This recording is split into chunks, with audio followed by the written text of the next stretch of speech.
Well, good morning, everyone. It is such an honor to be here. Thank you so much to Adam and the team for Offshore Wind California. I'm really excited to be here. So let me just pull up my notes. But just to get started, you have all been speaking with a lot of my colleagues, and so what you'll hear is just more of an emphasis from my perspective of the urgency and importance of achieving our climate and clean energy goals. So let me take you back to last year. So for those that you are in California, you will remember this well.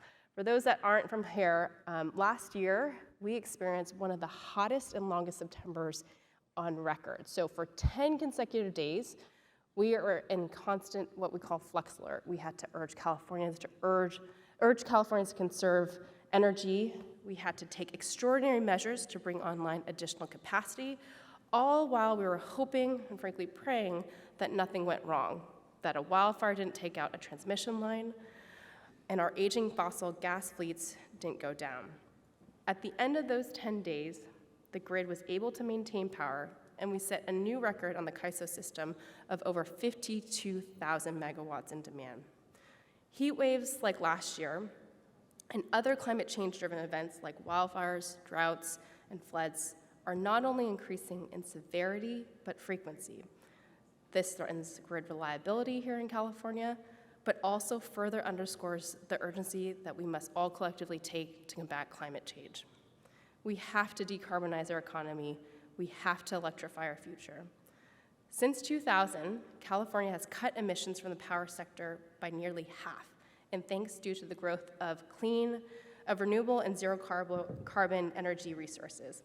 In 2021, 59% of California's retail electricity sales came from non-fossil fuel sources. We are on a path to achieve our 100% clean energy future by 2045.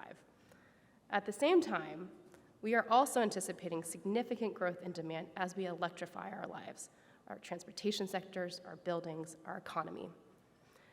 All this is going to require building an unprecedented scale of renewable energy.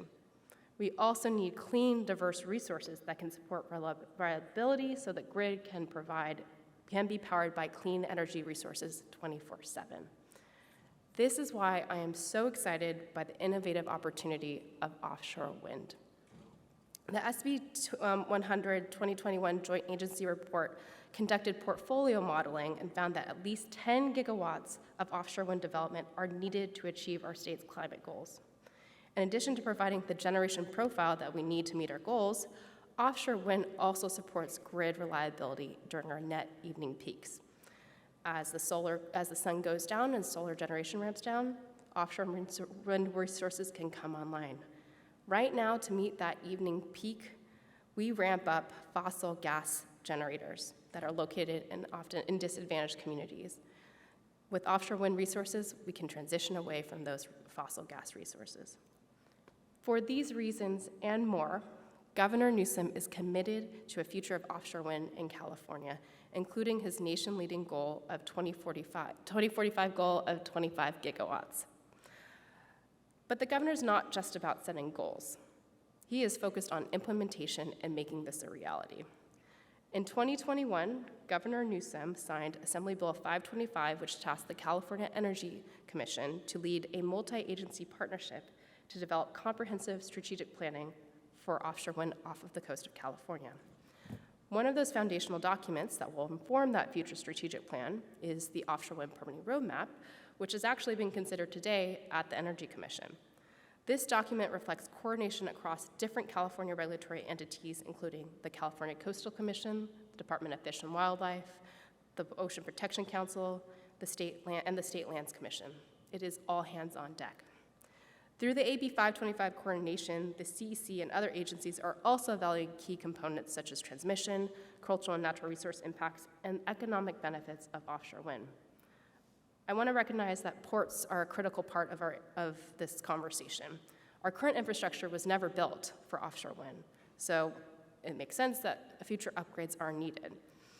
So these are major investments. This is going to be hard work, but I'm really excited about the prospects of the economic opportunities and workforce development for communities along the coast.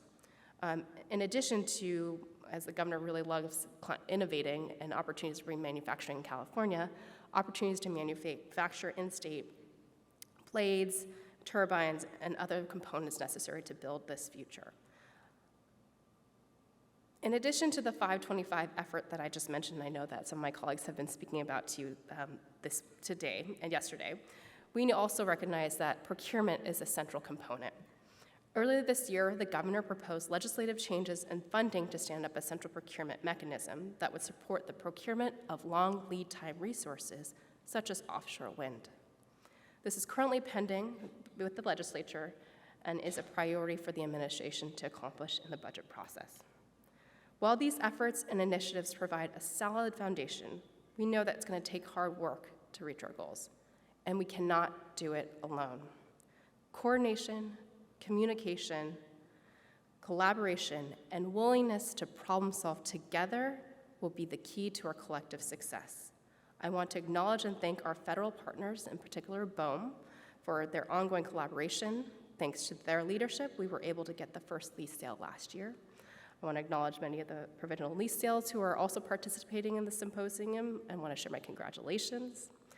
And we have and will continue to work with our partners from the fishing industry and coastal and ocean conservation space and communities that we hope to see receive the benefits of offshore wind development. We are also committed to making offshore wind a reality in the right way. The state recognizes that tribal communities have historically been excluded from actions we have taken in the name of progress, including critical infrastructure development.